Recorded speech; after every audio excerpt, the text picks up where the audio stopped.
Consumer behavior, consumers are much more discerning than they were. They're also a lot more e-com and web savvy. They're doing a lot of shopping around. They're waiting for the best price. They are now also returning to stores.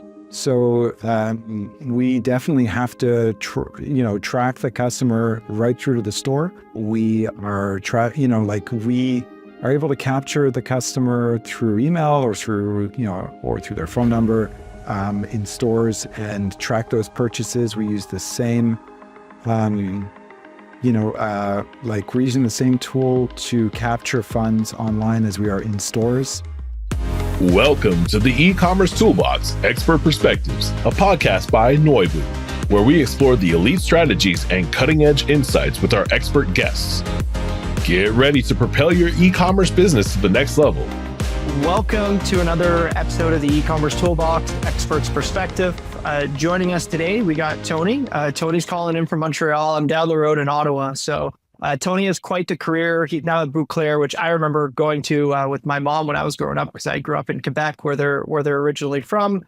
But he has a ton of experience in home furnishing, working at businesses like Trew, even on the agency side. So really excited for today's interview. Welcome, Tony. Hey, thanks very much. I'm happy to be here. Awesome. I think I kind of alluded to it earlier in my intro, but you have quite the background, kind of stemming from graphic design to working as an operator in e-com agency and now back. So maybe talk to us a bit about your background and kind of how you ended up in the role that you're in today, leading e-com for Bouclair. Sure. Well, I guess you did kind of allude to it. I did work in graphic design. I actually went to university for design and studied both 3D and 2D design. I guess growing up, even in high school, I was really into graphic design and making websites.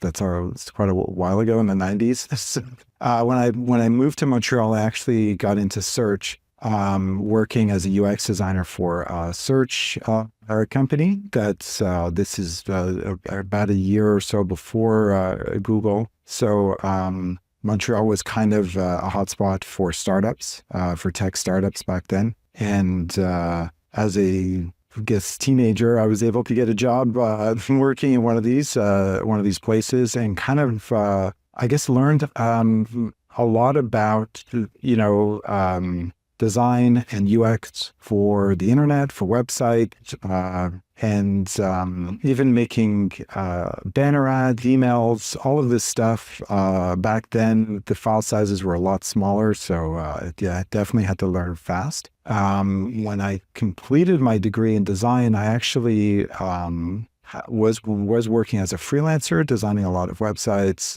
working as a photographer too. And I ended up working at an e-commerce company selling jewelry online. They were actually doing quite well at the time. That's, I guess, where I learned a lot about e-commerce. That would have been back in 2002. So this is when there were no Magentos or Shopify's or anything like that. Everything was homemade. I guess, it was right at the beginning. This was right after the crash of the late 90s, early 2000s. It was kind of a build your own computer type environment and work on like a door in the basement. What's funny though is back then, because it was this is kind of, I guess, war stories. Everything was done on MSN Messenger. My teammates were in Los Angeles, Toronto, kind of all over the place. And it was kind of like foreshadowing for I guess what we experienced through COVID. Like all of my meetings were online, and all of my work was done remote. I like to think of e-com and as kind of an industry that, yes, it does change, but we still do a lot of the stuff we did back then. We're still sending emails, we're still updating the homepage, and we're still optimizing product pages, optimizing search on site. Like, I feel like, in the last 22 years, from my perspective, not a lot has changed. To be honest. That's funny. And my second question is going to dive into like, how did you make the pivot from graphic design to e-commerce, like more tactically? Because I think we were chatting about it before the show, but it's not like back in the early 2000s, late 90s, you could actually study e-commerce. And a podcast that I did with James Connell, who I'm sure you know, who was at Roots for 20 plus years. Mm-hmm. He mentioned that like he literally applied for a part-time job at Roots, and this is on the podcast. And then like he somehow ended up in the head office. And then one day they're like, oh, we need to do a website. Who wants to work on this? And he had a bit of experience. So yeah, maybe talk to us a bit about like how you actually ended up in that role and how you made that transition from graphics to actually running e-com. Yeah, I guess it wasn't a linear path like you mentioned. I actually ended up, I was working for myself. I temporarily ran a magazine for a while, and then basically got back into, I got into retail as I was replacing someone who was on sick leave, in a marketing role. I basically ended up, just saying, oh, I'd worked in e-com before, actually, I think at that time we didn't even have a transactional site, but ended up getting into retail and then kind of moving my way up, eventually, working at Trew, which at the time was, not nearly as big as they are today. And was able to, I guess, I guess I was able to use a bit of my insight into my previous roles at these technology companies in e-com to take a stab at it and just build work on the first e-com site for that brand. And coming into it about that would have been like almost 10 years later. The technology had changed, and it was, we were able to work with Magento, I think, for the first iteration of that site. And a lot had changed in the sense of not in the mechanics of the site, but how quick you can go to market and how few people you would need to get that going too. Makes sense. And part of what made me really excited for today's interview is that you have experience in the home decor space pre and post COVID. Mm-hmm. So, and now in kind of that reset period. So, pre-COVID, you have these large considered purchases that are thousands of dollars that are infrequent, like buying a sofa or things like that. And then there was obviously a consumer behavior change during COVID. People had to get comfortable actually procuring these things online way more than before. So I guess my first question is, how did that kind of store closure, especially in Canada and markets like Canada, where they were a bit maybe stricter than in the US and parts of Europe, how did COVID really impact the home decor purchase cycle, in your opinion? And what did that look like before and after? And what do you think that long-term actually looks like? Whereas like maybe it's like a fusion of both moving forward, but I'm curious because I think you're in a unique position to be able to answer that. Yeah, sure. So COVID affected, when COVID hit, I was actually working as an e-commerce consulting and kind of working for many different brands. So everybody was kind of in panic mode, not knowing what was going on. Home decor was, affected in a very positive way during that time, in that people working from home suddenly realizing that they're going to be there for a while and that they might as well make their space as beautiful as possible, especially having like a window into everybody else's home a few times a day as you go into these meetings. So it was one of those, it was one of those sectors, kind of like recreational things like, I don't know if you ever tried during COVID to try, to acquire something like a kayak or a paddleboard or anything like that. It was very difficult. It was one of those items or one of those, a part of the economy that was positively affected. The sales kind of went through the roof.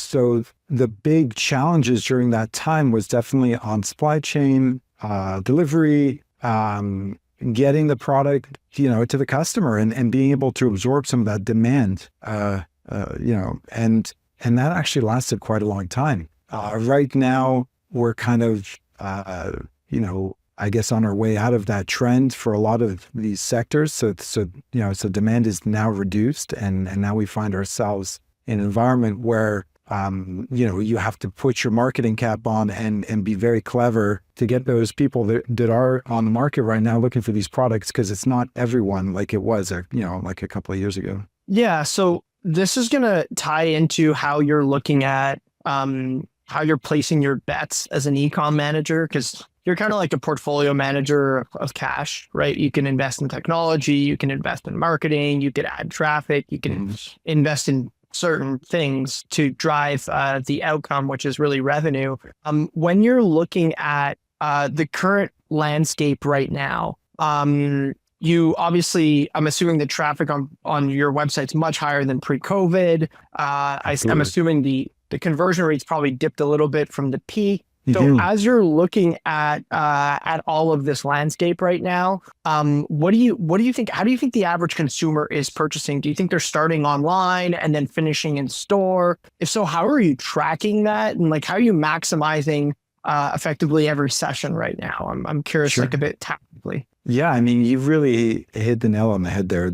We are overanalyzing all of these behaviors because, as you've accurately noted, the conversion rates have dipped a bit. We found consumer behavior. Consumers are much more discerning than they were. They're also a lot more e-com and web savvy. So like having lived through kind of a crash course for many people on how to buy online, they are now experts, especially for big ticket items, not just buying the first thing they see or, they're doing a lot of shopping around. They're waiting for the best price. They are now also returning to stores. So we definitely have to, track the customer right through to the store.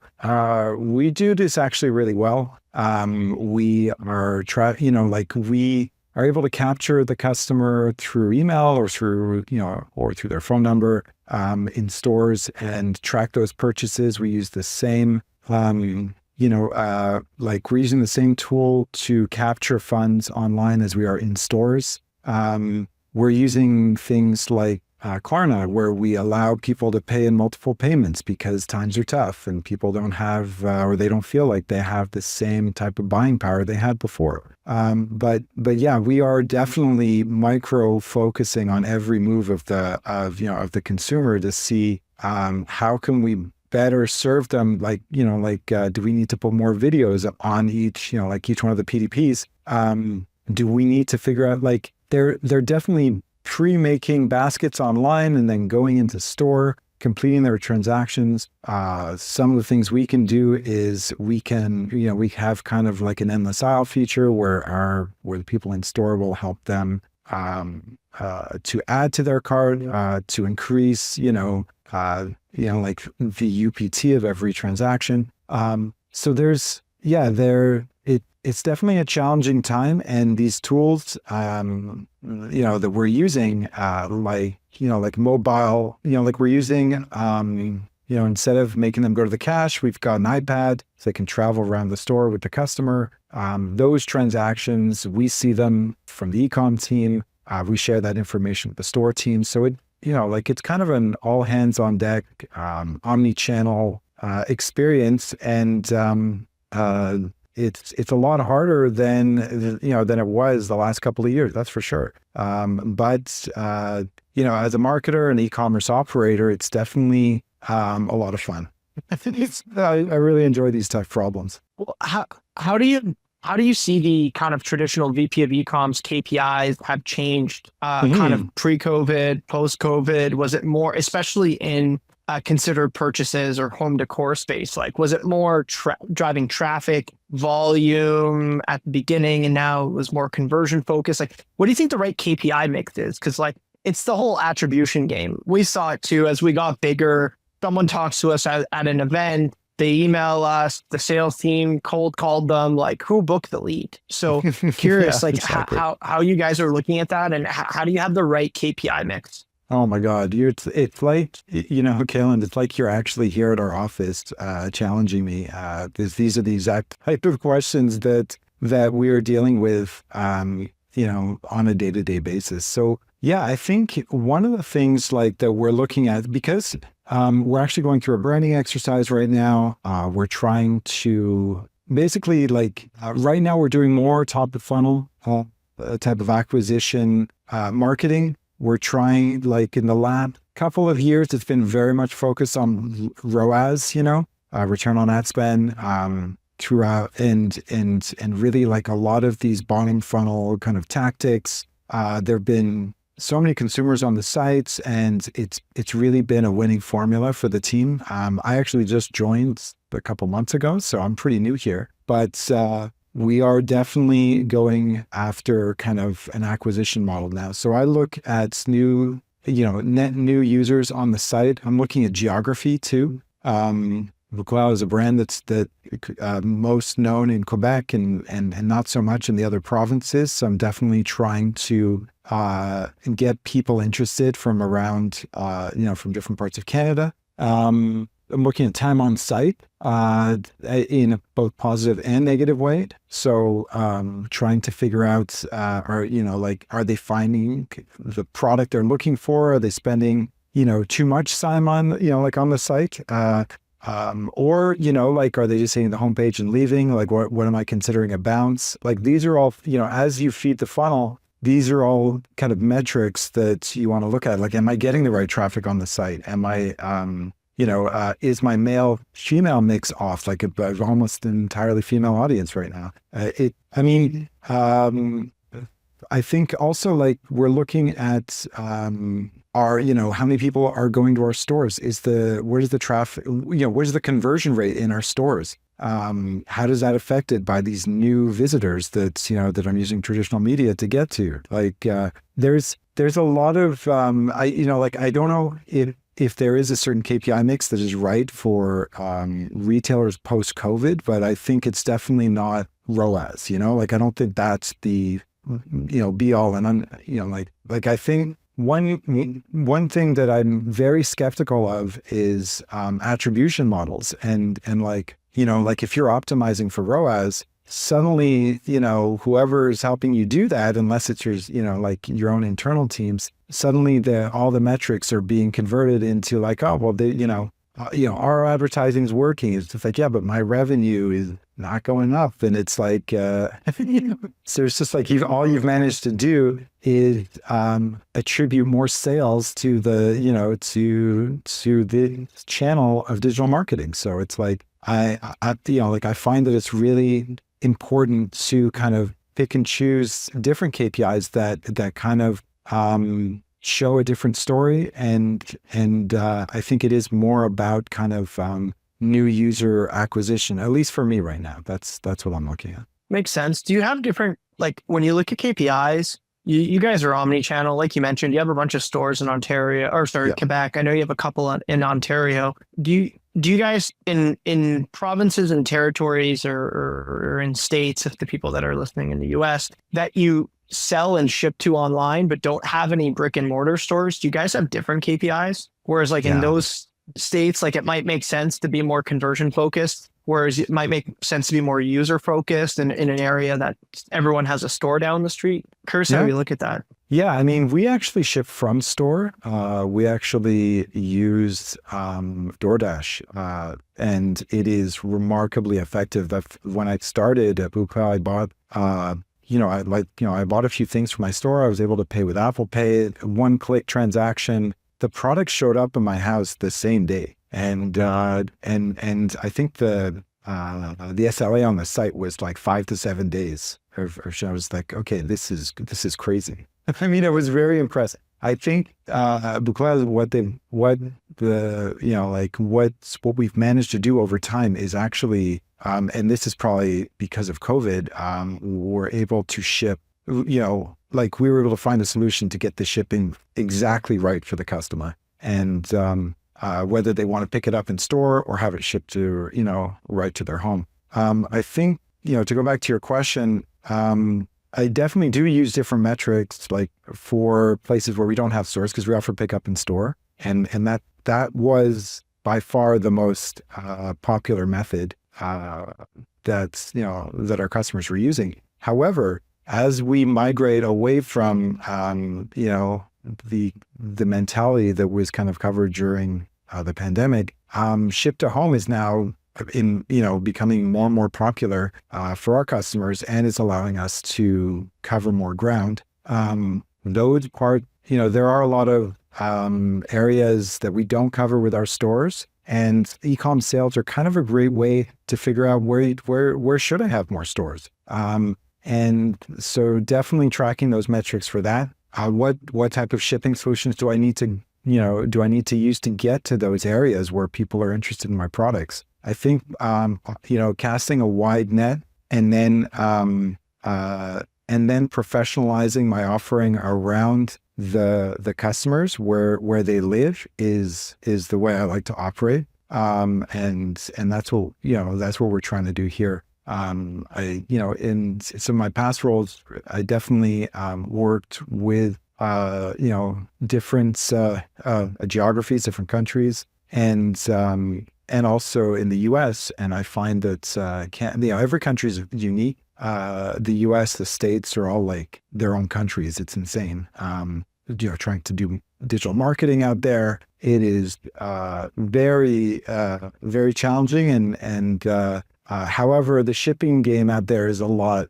better than we have here in Canada. I mean, getting a package from Montreal to California is actually faster than getting it out to Vancouver. So but I mean, I definitely love checking out, like all of the geodata that I'm seeing from visits, conversion rate. Are my shipping right?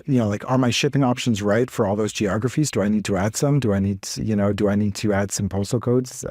These are all things that we're looking at on a weekly basis. As we look to get towards the last question, and as we wrap up, Tony, I'm curious, looking over the next 12, 18 months, given you guys are in home decor space, high interest rates, the macro environment, how are you looking at placing your bets? Are you looking at conversion rate optimization and investing in technology and capitalizing on your existing user base that was acquired during COVID before that? Or are you looking at more so investing in marketing to effectively grow the user base? How do you think, given the positioning of the environment and the macro environment and your business, how are you looking at those investments? Sure. I mean, we consider ourselves a retailer first and a technology company second. So we're definitely not a technology company, but we do definitely have a really qualified tech-focused, data-focused team. So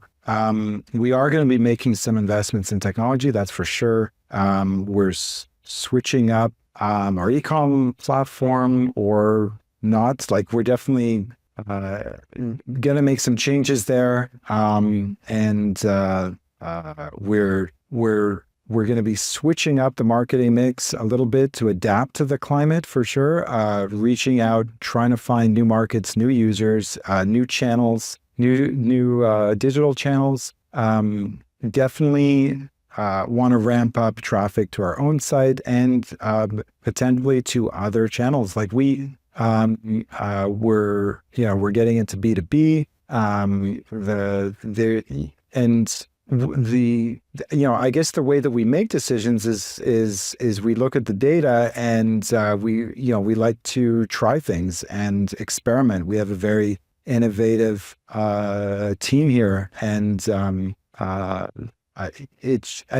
although it is a challenging time and, interest rates, all that stuff, very unpredictable kind of economy, we're very much optimistic about the future. And we think there's a lot of, low-hanging fruit in our marketing offering and our tech stack that we can definitely drive a lot more traffic and sales through our stores and through our online offering. Awesome. Well, Tony, it's been a pleasure. Wanted to thank you so much for your time. It was a great episode, and looking forward to chatting again. Thanks a lot, Kailin. I really enjoyed it. The e-commerce toolbox Expert Perspectives is brought to you by Noibu. To find out more about Noibu and how we can help you debug your e-commerce site and rocket your revenue, visit www.noibu.com. That's Noibu.com. And then make sure to search for the e-commerce toolbox Expert Perspectives on Apple Podcasts, Spotify, Google Podcasts, or anywhere else podcasts are found, and click subscribe so you don't miss out on any future episodes. On behalf of the team here at Noibu, thanks for listening.